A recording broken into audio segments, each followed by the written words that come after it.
Hello बच्चों, welcome to JND classes. आज हम लोग जो है CBSE class 10 maths term 2 exam का चैप्टर 4 क्वाड्रेटिक इक्वेशन पढ़ेंगे। बच्चों, अप्रैल में फाइनल एग्जाम होने वाला है, जानते ही हो। अप्रैल लास्ट में है, शायद 25-26 से। इसलिए जो है तैयारी बहुत बढ़िया करना है। यहाँ हम जो है टर्म 2 के सभी चैप्टर्स का रिवीजन कराएंगे। इसको जो है ध्यान से देखो बच्चों। क्वाड्रेटिक इक्वेशन का स्टैंडर्ड फार्मूला जो है, स्टैंडर्ड फॉर्म है, एक तरह से कह सकते हो, है ax² plus bx plus c equal to 0। यह क्वाड्रेटिक इक्वेशन का स्टैंडर्ड फॉर्म होता है। एक्चुअल में क्वाड्रेटिक इक्वेशन होता क्या है? ऐसा इक्वेशन जहां पावर में 2 आए। जैसे यहां देखो x के पावर में 2 है, मैक्सिमम पावर अगर 2 है तो ऐसे इक्वेशन को क्वाड्रेटिक इक्वेशन कहते हैं।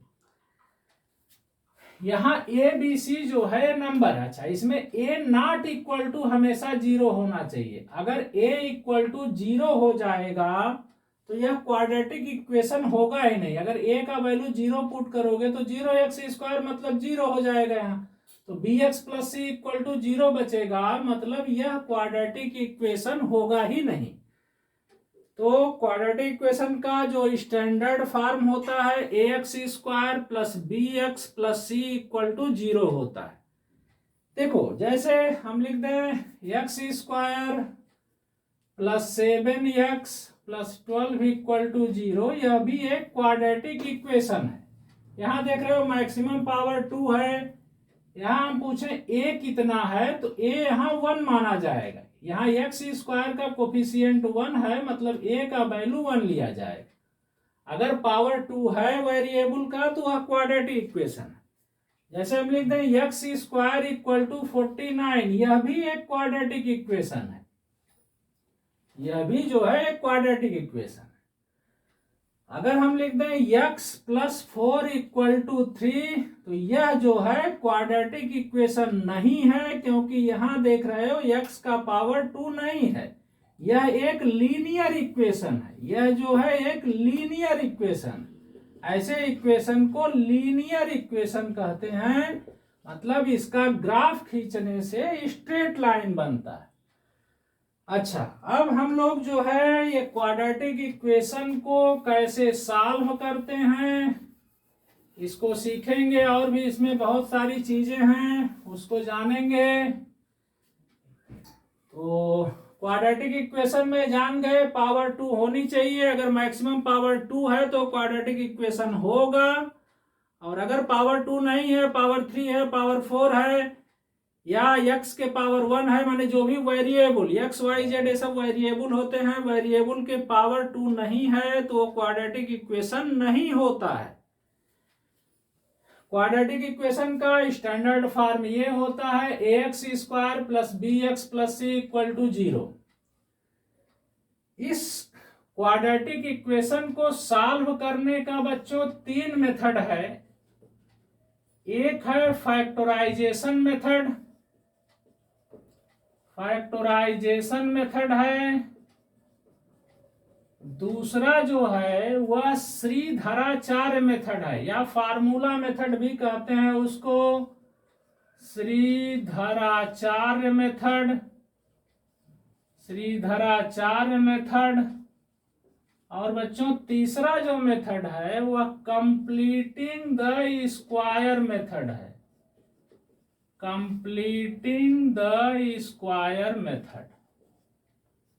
तो क्वाड्रेटिक इक्वेशन को सॉल्व करने का ये 3 मेथड है। अच्छा, पहला है फैक्टराइजेशन मेथड। इसमें जो भी इक्वेशन दिया रहेगा उसका फैक्टर करेंगे, मिडिल टर्म फैक्टर पिछली कक्षाओं में पढ़े हो, जानते हो कैसे किया जाता है, फिर भी यहाँ पे हम समझाएंगे, उसको बताएंगे। अब इसमें जो है इसका कोई भी इक्वेशन सॉल्व करते हैं हम लोग तो उसमें x हो या y हो उसका वैल्यू मिलता है। यक्स का जो वैल्यू मिलता है उसी को बोला जाता है रूट्स ऑफ द इक्वेशन या जीरोज ऑफ द इक्वेशन। जो भी यक्स का वैल्यू मिलेगा उसको रूट्स ऑफ द इक्वेशन या जीरोज ऑफ द इक्वेशन बोलते हैं। क्वाड्रेटिक इक्वेशन पावर 2 है तो यहाँ 2 जीरोज या 2 रूट्स मिलता है, मतलब यक्स का हमेशा 2 वैल्यू मिलता है। क्वाड्रेटिक इक्वेशन सॉल्व करने से यक्स का 2 वैल्यू मिलता है।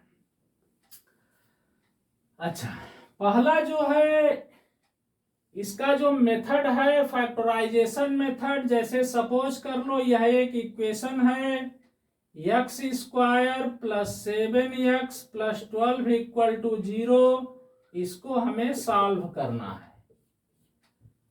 तो इसमें हम इसका मिडिल टर्म फैक्टर करेंगे। मिडिल टर्म फैक्टर का ये रूल है कि इस 12 का ऐसा फैक्टर करो कि यहाँ प्लस है, प्लस करने से 7 आ जाए। अगर यहाँ माइनस होगा तो 12 का ऐसा फैक्टर, 2 फैक्टर जिसको माइनस करने से 7 आए। अच्छा, यहाँ अगर कोई नंबर रहता है, फिलहाल यहाँ पे तो 1 है, अगर यहाँ 2, 3 या ऐसा कोई भी नंबर रहता है तो इस 12 का इससे मल्टीप्लाई कर देते हैं। मल्टीप्लाई करने के बाद जो है, जैसे मान लो अगर यहाँ 2 आ जाए तो 12 2 जा 24, तब 24 का ऐसा फैक्टर देखेंगे जिसको प्लस करने से ये चीज मिलता है। यहाँ अगर माइनस है तो माइनस करने से मिड वाला टर्म मिलना चाहिए। तो यहाँ 12 का ऐसा फैक्टर जिसको प्लस करने से 7 मिले, तो 4 3 जा 12, 4x और 3x होगा। अब यहाँ लिख देंगे इसको x square plus 4x plus 3x, दोनों को हमने ब्रैकेट में लिख दिया, प्लस 12 इक्वल टू 0। यहाँ 7x की जगह 4x प्लस 3x हमने लिख दिया, ब्रैकेट रिमूव कर दो। अगर ब्रैकेट के बाहर प्लस साइन है तो कोई चेंजेज नहीं होगा ब्रैकेट के अंदर। ब्रैकेट के बाहर अगर माइनस साइन है तो अंदर वाला साइन चेंज हो जाता है। यहाँ पे प्लस है, कोई चेंजेज नहीं होगा, ये हो जाएगा x square plus 4x plus 3x plus 12 equal to 0। अब यहाँ देखो बच्चों 4 टर्म्स मिल गया, 1 2 3 4। ये दोनों में हम कॉमन देखेंगे और ये दोनों में कॉमन देखेंगे। ये दोनों में x कॉमन है, x ऐसा है जो कि दोनों में है। तो यहाँ बचा एक्स स्क्वायर माने x इंटू एक्स, 2 ठो x होता है, एक x हम ले लिए, एक x यहाँ बचा, प्लस यहाँ 4 बचा, प्लस 3 कॉमन ले लो, x प्लस 4 बचेगा इक्वल टू 0। अब इसमें और इसमें हम देखें क्या ऐसा चीज है जो दोनों में है, तो x प्लस 4 दोनों में दिखाई दे रहा है, इसको x प्लस 4 लिख देंगे। जो बचा, क्या बचा, x और 3 बचा, तो इसको x प्लस 3 इक्वल टू 0। अब ये x plus 4 into x plus 3 equal to 0 हो गया। अब ये दो नंबर का इंटू 0 के बराबर, आइदर दिस इक्वल टू 0 और दिस इक्वल टू 0। यहाँ लिखेंगे either x plus 4 equal to 0 और x प्लस 3 इक्वल टू।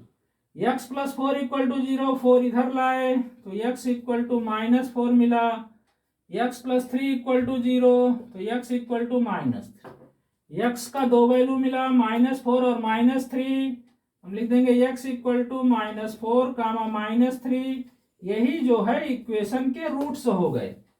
ये इक्वेशन सॉल्व हो गया, इसके 2 रूट्स हुए, -4 और -3।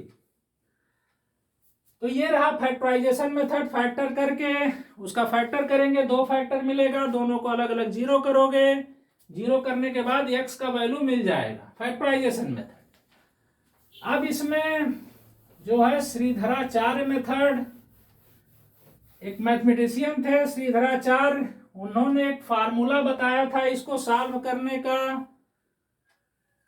उन्हीं के नाम पे इसका नाम दे दिया गया श्रीधराचार्य मेथड।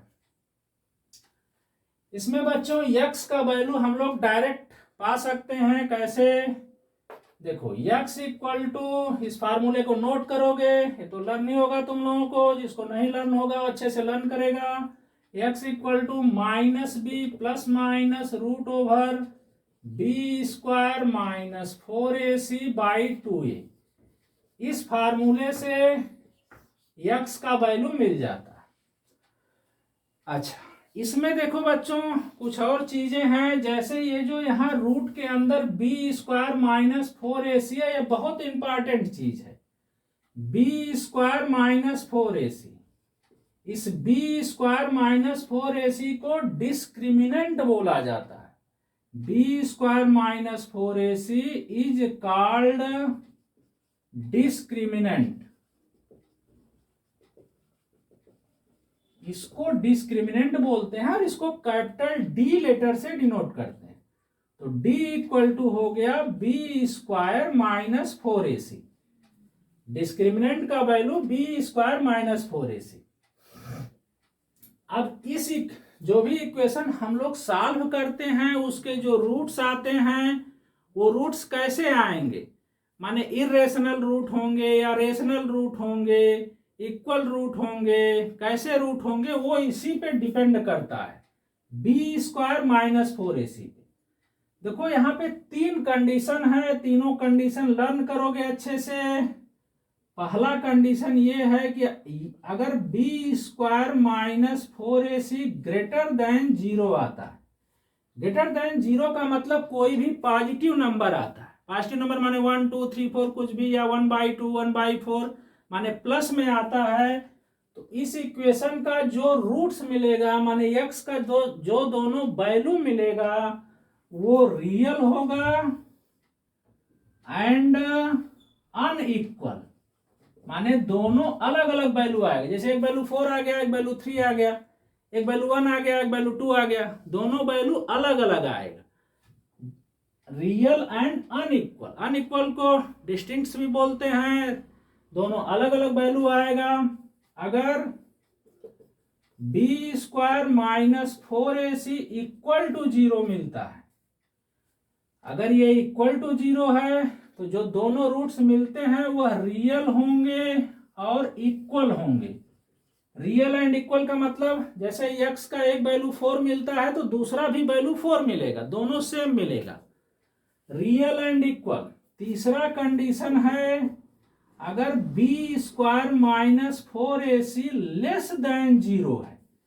लेस देन 0 का मतलब 0 से छोटा, 0 से छोटा मतलब कोई भी निगेटिव नंबर।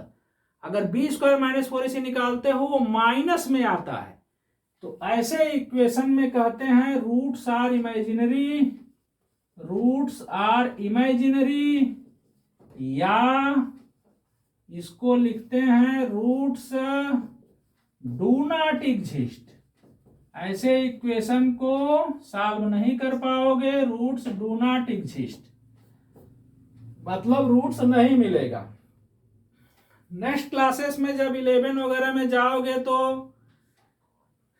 ऐसे इमेजिनरी रूट्स भी फाइंड किया जाता है, वो क्लास 11 में है, अलग चीज है।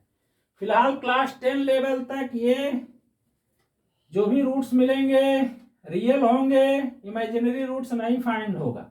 ये 3 कंडीशन है, तो इसमें बहुत ही इंपॉर्टेंट है। पहला सीधा फार्मूला है, इसको रट डालो एकदम। Discriminant d equal to b square minus 4ac, और ये 3 कंडीशन होता है। जो भी नेचर ऑफ रूट्स होता है, नेचर ऑफ रूट्स मतलब वही x कैसा मिलेगा, x का वैल्यू क्या मिलेगा, इक्वल होगा अनइक्वल होगा, कैसा होगा। तो नेचर ऑफ रूट्स इसी पे डिपेंड करता है। Nature of roots, nature of roots इन्हीं 3 कंडीशन पे डिपेंड करता है। अच्छा, इसको जल्दी से नोट कर लो, स्क्रीनशॉट ले लो इसका, आगे चलते हैं। तो ये सीधा फार्मूला है, बहुत ही इंपॉर्टेंट। इसके हेल्प से कभी कभी देखो फैक्टर नहीं होता, फैक्टर से नहीं सॉल्व किया जा सकता क्वाड्रेटिक इक्वेशन। कभी कभी ऐसा नंबर मिल जाता है जिसका फैक्टर वो कंडीशन के हिसाब से नहीं हो पाता, तो उसमें सीधा मेथड का यूज करके ऐसे इक्वेशन को सॉल्व करते हैं। अभी हम क्वेश्चन कराएंगे तो सब बताएंगे, उसमें सीधा मेथड का भी क्वेश्चन है, कंप्लीटिंग द स्क्वायर का भी क्वेश्चन है, सब क्वेश्चन है, सब उसको कराएंगे बताएंगे।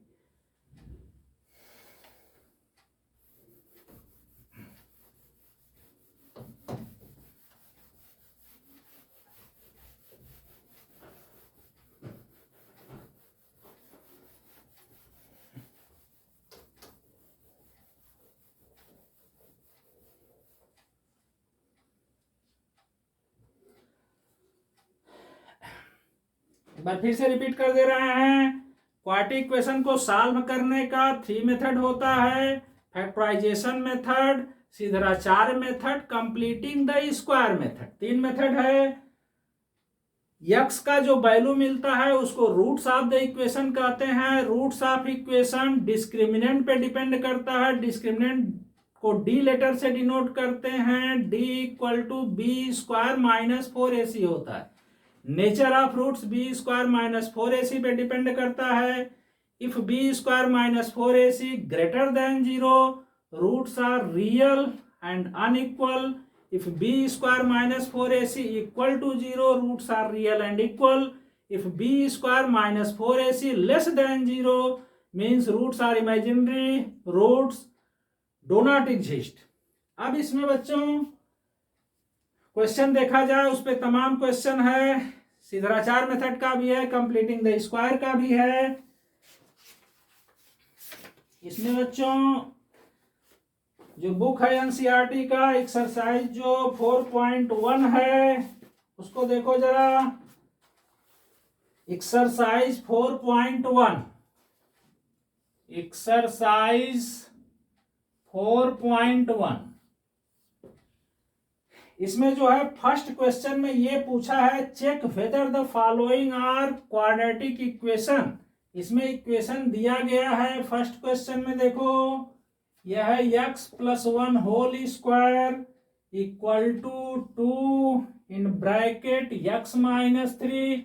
इसको चेक करना है कि क्वाड्रेटिक इक्वेशन है कि नहीं है। ये जो दिया गया है इसको थोड़ा सिंप्लीफाई करो। यहाँ x प्लस 1 होल स्क्वायर मतलब a plus b whole square पे इसको तोड़ दो। a plus b whole square जानते हो, a square plus 2ab plus b square होता है, तो ये हो जाएगा a स्क्वायर प्लस 2ab माने 2x हो जाएगा, 2 इंटू एक्स इंटू 1 माने 2x, प्लस बी स्क्वायर माने 1 का स्क्वायर 1 इक्वल टू 2 का मल्टीप्लाई कर देंगे 2x माइनस 6। सब चीज इधर ला दो, इधर 0 रखो, तो ये हो जाएगा x square plus 2x plus 1 minus 2x minus 6 इधर आएगा प्लस 6 इक्वल टू 0। यहाँ देखो प्लस 2x माइनस 2x से कैंसिल हो गया। अब ये बचा x square plus 6 plus 1 plus 7 equal to 0। X square plus 7 equal to 0, तो यह एक क्वाड्रेटिक इक्वेशन है। पावर 2 आया है, तो यह एक जो है क्वाड्रेटिक इक्वेशन है।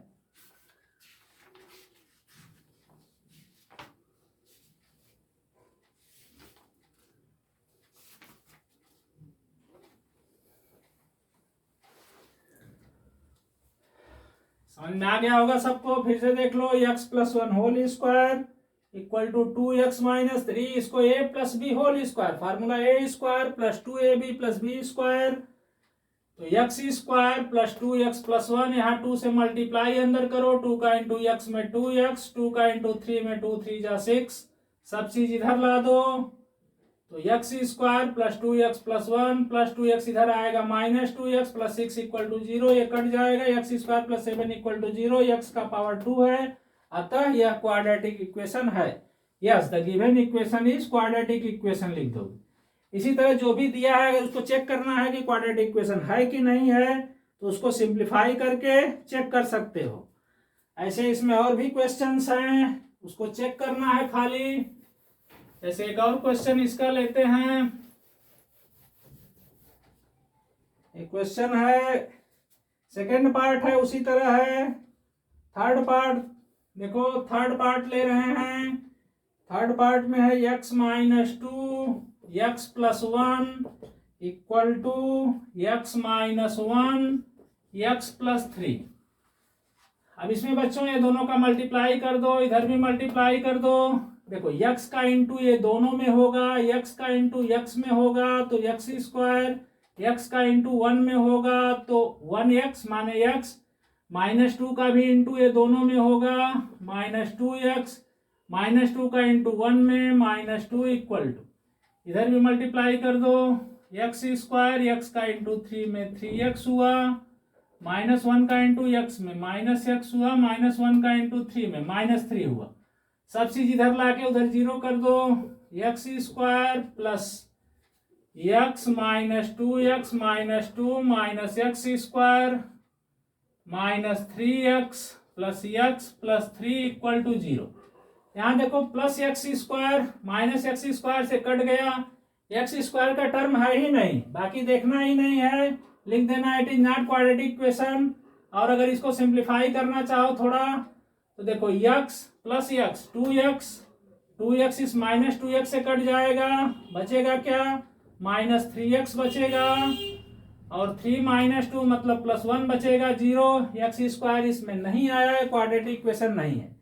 तो इस तरह से तुम चेक कर सकते हो कि गिवन इक्वेशन क्वाड्रेटिक इक्वेशन है कि नहीं है। इसी तरह और इसका पार्ट है वो बना लोगे। अब जो है क्वेश्चन नंबर 2, इस एक्सरसाइज के क्वेश्चन नंबर 2 में, क्वेश्चन नंबर 2 में बच्चों है represent the following situation in the form of quadratic equation. ये स्टेटमेंट दिया है क्वेश्चन में, उस आधार पे खाली क्वाड्रेटिक इक्वेशन बना देना, सॉल्व करने को नहीं कह रहा है, खाली बोला है कि क्वाड्रेटिक इक्वेशन बना के छोड़ दो। क्वेश्चन है the area of a rectangular plot is 528 metre square. एक रेक्टेंगुलर प्लॉट है, उसका एरिया 528 है।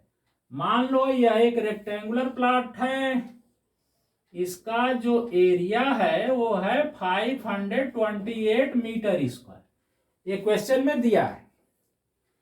The length of the plot is 1 more than twice its breath. Length of path 1 more than twice, इसका ब्रेथ को हम x मान ले रहे हैं। तो इसमें कह रहा है कि जो लेंथ है इसका 1 more than twice its breath. Twice माने 2x, 1 मोर देन माने प्लस 1। तो लेंथ ये हो गया, ब्रेथ ये हो गया। तो एरिया जानते हो, area of rectangle length into breadth होता है। तो यहाँ पे लेंथ ये है 2x प्लस 1 इंटू ब्रेथ यहां देख रहे हो x है, इक्वल टू एरिया है 528। अब x का मल्टीप्लाई यहां कर दो, 2x स्क्वायर प्लस x 528 इधर ला दो, माइनस 528 इक्वल टू 0। तो ये क्वाड्रेटिक इक्वेशन बन गया। बस इसी को तुम्हें छोड़ देना। इसमें कह रहा है कि फाइंड क्वाड्रेटिक इक्वेशन, तो क्वेश्चन के हिसाब से क्वाड्रेटिक इक्वेशन बना दिए। इसमें सॉल्व करने को नहीं बोला है। अगर सॉल्व करने को रहता तो फिर इसको सॉल्व कर देते, चाहे फैक्टर मेथड से चाहे सीधाचार से, लेकिन सॉल्व करने को नहीं। इस एक्सरसाइज में क्वेश्चन नंबर 2 में जितना भी क्वेश्चन है, क्वेश्चन नंबर 2 में खाली इक्वेशन बना के छोड़ देना है। तो ये रहा फर्स्ट का इक्वेशन, इसका फर्स्ट पार्ट जो है ये है। अब इसका सेकंड पार्ट देखो। सेकंड पार्ट थोड़ा बच्चों फास्ट पढ़ा रहे हैं क्योंकि जल्दी से जल्दी रिवाइज करवाएं सभी चैप्टर्स। क्वेश्चन 2 है the product of 2 consecutive positive integers is 306। Consecutive positive integers मतलब जैसे 2 है 3 है, लगातार जो इंटीजर है क्रम से 2 3 4 5 एक कॉन्जिक्यूटिव इंटीजर्स है। तो हमें 2 कॉन्जिक्यूटिव इंटीजर्स लेना है। तो अगर हम एक को x माने तो दूसरा जस्ट उससे एक ज्यादा होगा। एक x है तो दूसरा x प्लस 1 हो जाएगा। तो हम मान ले रहे हैं let the integers B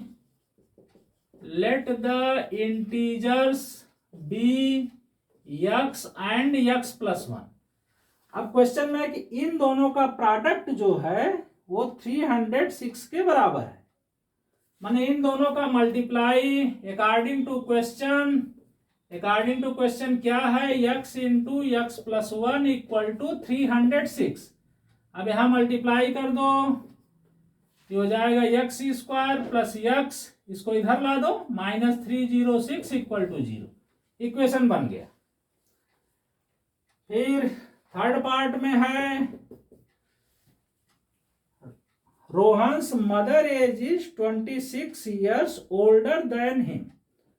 Rohan की माँ का जो एज है रोहन की एज से 26 ईयर्स ज्यादा है।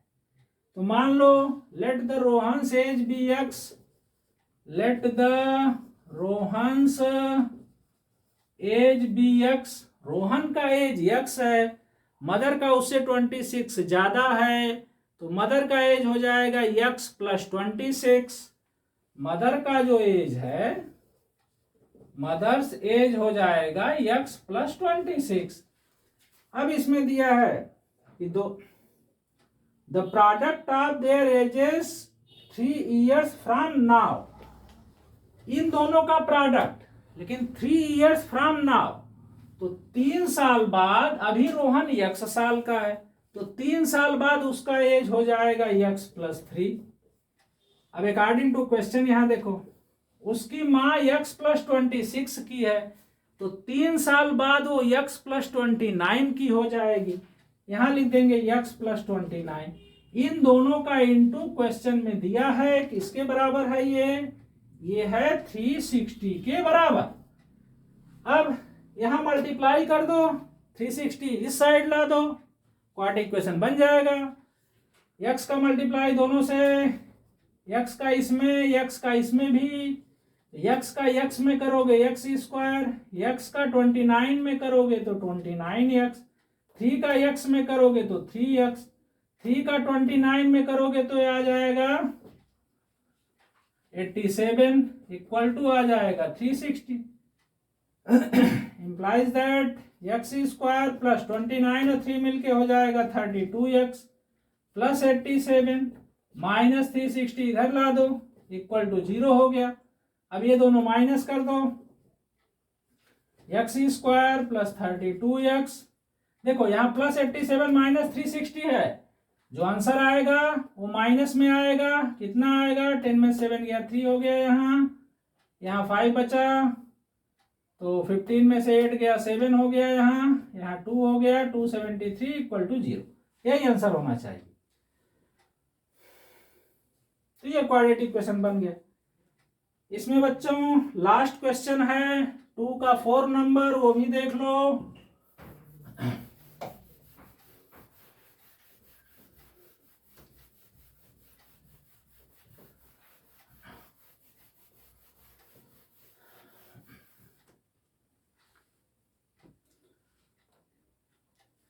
टू का 4 नंबर क्वेश्चन है, A man travels a distance of 480 km at a uniform speed. If the speed had been 8 km per hour less, then it would have taken 3 hours more to cover the same distance. We need to find the speed of the train. यहाँ let कर लो, let the speed of train be x km per hour. Let the speed of train be x km per hour, speed of train भी x km per hour. अब देखो total distance है 480, तो 480 kilometre जाने में कितना time लगेगा। Total जो डिस्टेंस है वो है 480 किलोमीटर। तो अगर ट्रेन x के स्पीड से चले, x km पर आवर, माने 1 घंटा में x किलोमीटर जा रही है, तो 480 किलोमीटर जाने में कितना समय लगेगा। तो टाइम इक्वल टू फार्मूला होता है डिस्टेंस बाय स्पीड। तो कितना टाइम लगेगा जाने में, डिस्टेंस बाय स्पीड माने 480 बाई x टाइम लगेगा। अच्छा, ये मान लेते हैं हम टाइम t1 है। अब क्वेश्चन में कह रहा है कि अगर स्पीड उसका 8 किलोमीटर पर आवर लेस हो, माने कम हो जाए, तब कितना टाइम लगेगा जाने में। तो मान लो तब t2 टाइम लगेगा, और ये हो जाएगा time equal to distance by speed 480 by x minus 8, इतना आवर लगेगा। अब इसमें देखो कौन टाइम ज्यादा होगा। यहां ट्रेन का स्पीड कम हो गया है, x माइनस 8 माने पहले स्पीड x था, अब स्पीड x माइनस 8 हो गया है। तो जिसमें स्पीड कम है, जाहिर है कि उसमें ज्यादा टाइम लगेगा पहुंचने में, माने ये टाइम जो है ज्यादा है, ये टाइम कम है। क्वेश्चन में दिया है कि टाइम का गैपिंग 3 आ रहा है, तो इसको हम ये ग्रेटर है इससे, तो इसको हम लिख देंगे 480 बाई x माइनस 8। अब यहाँ according to question 480 by x minus 8 minus 480 by x equal to कितना गैपिंग है, 3 आवर्स का गैपिंग है, माने 3 आवर्स। जब स्पीड जो है x माइनस 8 हो गया तो 3 घंटे और ज्यादा समय लग रहा है। पहले 480 बाई एक्स आवर लगता था, अब 480 बाई एक्स माइनस 8 आवर, तो दोनों का गैपिंग 3 के बराबर है। इसी को सिंप्लीफाई कर देना है। यहाँ एलसीएम ले लो, इसका और इसका एलसीएम। देखो इसका एलसीएम क्या होगा, बस इन दोनों को लिख देना है x इंटू एक्स माइनस 8। अब जैसे फ्रैक्शन को करते हो सेम उसी तरह से करना है। इसमें x माइनस 8 से डिवाइड करोगे तो x बचेगा, x का मल्टीप्लाई 480 में तो 480 x हो जाएगा, माइनस इस चीज में x से डिवाइड करोगे तो ये बचेगा, इसका इंटू इसमें कर दो, माने 480 इंटू एक्स माइनस 8 हो गया। अब देखो बच्चों यहाँ पे जो है 480 कॉमन ले लो, ये दोनों से थोड़ा इजी हो जाएगा। 480 कॉमन लेने से यहाँ x बचेगा और यहाँ x माइनस 8 बचेगा। इस x माइनस 8 के पहले यहाँ माइनस है, इसको जब अंदर लगाओगे तो माइनस एक्स प्लस 8 हो जाएगा। बाई में इन दोनों का मल्टीप्लाई कर दो, x square minus 8x equal to इधर 3 है। अब देखो x x से कट जाएगा। अब यहाँ जो है क्रॉस इंटू कर दो, यहाँ देखो क्रॉस इंटू करोगे तो 3, क्रॉस इंटू माने 3 का इंटू इसमें, और यहाँ जो है इसका इंटू इसमें, तो 3 का इंटू इसमें करोगे तो 3 इंटू ये चीज ब्रैकेट में लिख देते हैं, x square minus 8x equal to, अब यहाँ बचा है 480 और 8, 480 इंटू 8, इसका इंटू 1 से होगा, इसको में ही लिख देते हैं ऐसे 480 इंटू 8। अब इस 3 को इधर लाते हैं, ये बाई हो जाएगा, 480 को काट देगा, ये हो जाएगा x square minus 8x equal to 480 into 8 by 3, तो एक्स स्क्वायर माइनस 8x, ये काटोगे तो आ जाएगा 160 इंटू 8, तो एक्स स्क्वायर माइनस 8x से मल्टीप्लाई करोगे तो ये आ जाएगा इतना, 16 8 जा 128 है, यहाँ 0 हो गया, इसको इधर ला दो, ये हो जाएगा x square minus 8x minus 1280 equal to 0। यही इक्वेशन बनाना था तुम्हें, इक्वेशन बन गया। इसको सॉल्व नहीं करना है, खाली इक्वेशन बना के छोड़ देना है। क्वेश्चन में है कि केवल इक्वेशन बनाओ, तो इक्वेशन तुमने बना दिया, इक्वेशन निकाल दिया, क्या इक्वेशन होगा। अब बच्चों जो अगला एक्सरसाइज है 4.2, इसमें जो है इक्वेशन को सॉल्व करना है। जैसे पहला क्वेश्चन है find the roots of the following quadratic equation by factorization, माने इसको सॉल्व करना है फैक्टर मेथड से सॉल्व करना। फैक्टर मेथड हमने समझाया है क्या होता है।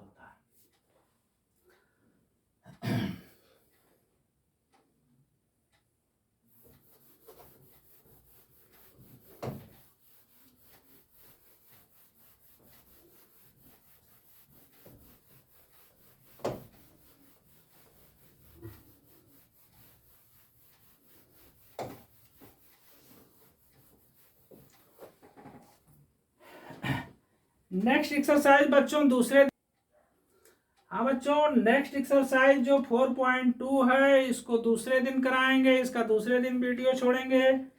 इसमें थोड़ा सा एक चीज और जान लो तुम लोग, हम शुरू में भूल गए बताना। एक चीज इसमें यह है कि जो क्वाड्रेटिक इक्वेशन होता है, क्वाड्रेटिक इक्वेशन का जो स्टैंडर्ड फॉर्म होता है बच्चों, ax square plus bx plus c equal to 0। इसमें जानते हो कि x सॉल्व करने से x का 2 वैल्यू मिलता है जिसको रूट्स कहते हैं या जीरोज ऑफ द इक्वेशन कहते हैं। देखो बच्चों अगर उस रूट्स को हम एक वैल्यू को अल्फा मान लें, let the roots be alpha and beta. इसमें ध्यान से देखो, कोई बहुत कठिन चीज नहीं है, जो भी रूट्स आता है, जैसे इक्वेशन सॉल्व करते हो तो x का 2 ठो वैल्यू मिलता है, जैसे मान लो 4 और 3 मिला तो अल्फा मतलब 4 हो जाएगा, बीटा मतलब 3 हो जाएगा। जो दो रूट्स मिलते हैं उसको अगर हम अल्फा और बीटा मान लें तो इसमें एक कंडीशन जो है alpha plus beta equal to minus B by A होता है। अल्फा प्लस बीटा मतलब रूट्स का सम ऑफ रूट्स इसको बोलते हैं। Sum of roots alpha plus beta ये माइनस बी बाई ए के बराबर होता है। दूसरा है बच्चों product of roots. Product of roots, product of roots मतलब अल्फा इंटू बीटा, माने दोनों रूट का अगर मल्टीप्लाई करो तो सी बाई ए के हमेशा बराबर आता है। अगर मान लो कोई इक्वेशन दे दिया है, उस इक्वेशन में पूछा जाए, इक्वेशन दे के बोला गया है फाइंड सम ऑफ रूट्स, तो उस इक्वेशन को सॉल्व नहीं करना है, उसमें खाली देखो जैसे हम इक्वेशन दे रहे हैं एक ठो, मान लो x square plus 18x plus यहां मान लो 36 ऐसे कुछ है इक्वल टू 0।